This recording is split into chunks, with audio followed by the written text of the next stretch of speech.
ថតវីដេអូទៀតហើយវាមិនមែនចង់ថតទេបងប្អូនណា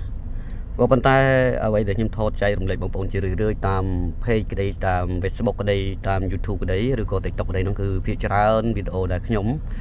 ព្យាយាមថតចែករំលែកទៅនេះគឺចង់បង្ហាញអំពីការអភិវឌ្ឍនៃប្រទេសជឿនលឿនគឺប្រទេសកូរ៉េត្បូងដើម្បីចែករំលែកទៅដល់សាធារណជនក៏ដូចជាប្រជាពលរដ្ឋខ្មែរគ្រប់ស្រទាប់វណ្ណៈឬក៏ក្រសួងមន្ត្រីដែលពាក់ព័ន្ធដើម្បី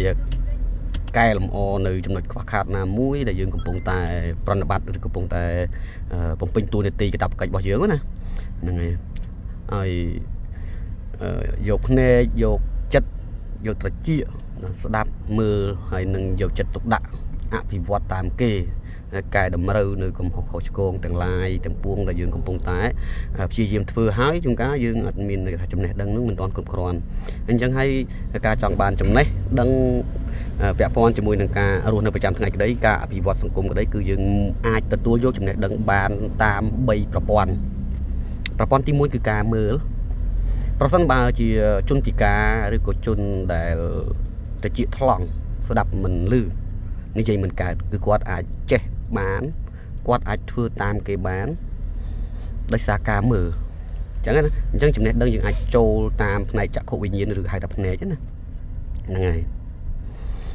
អញ្ចឹងបើយើងមានភ្នែកគឺយើងអាចមើលគេម្ដងទៅម្ដងជា2ដងមួយលើកជា2លើករឿយៗទៅយើងនឹងអាចចេះខ្លះហ្នឹងវាមិនមែនទាំងស្រុងទេហើយផ្នែកទី2គឺយើងគេថាចំណេះដឹងយើងអាចចូលបានតាមសោតវិញ្ញាណឬក៏គេហៅថាត្រចៀកអញ្ចឹងបើយើងជាជនពិការភ្នែកក៏យើងអាចស្ដាប់គេនិយាយស្ដាប់គេបង្ហាត់បង្ហាញតាមការស្ដាប់បានដែរហ្នឹងហើយអញ្ចឹងចំណេះដឹងក៏វាអាចជ្រាបចូលក្នុងចិត្តចូលក្នុងខ្លួនយើងបានតាមការស្ដាប់បានមួយផ្នែកដែរអញ្ចឹងបើយើងពិការភ្នែកយើងមើលគេមិនឃើញក៏យើងអាចស្ដាប់គេបង្ហាត់បង្រៀនដើម្បីយកបានចំណេះដឹងអញ្ចឹងទី3ផ្នែកទី3ដែលយើងអាចយកចំណេះដឹងមកដាក់ខ្លួនបានគឺការតាមរៀនធ្វើទោះបីជាជននោះពិការភ្នែកតែជាស្ដាប់មិនឮ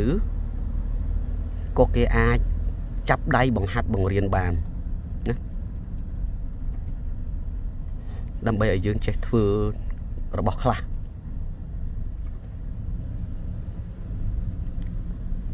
អញ្ចឹងការស្ដាប់ការមើលការធ្វើនឹងគឺជាផ្នែកសំខាន់ណា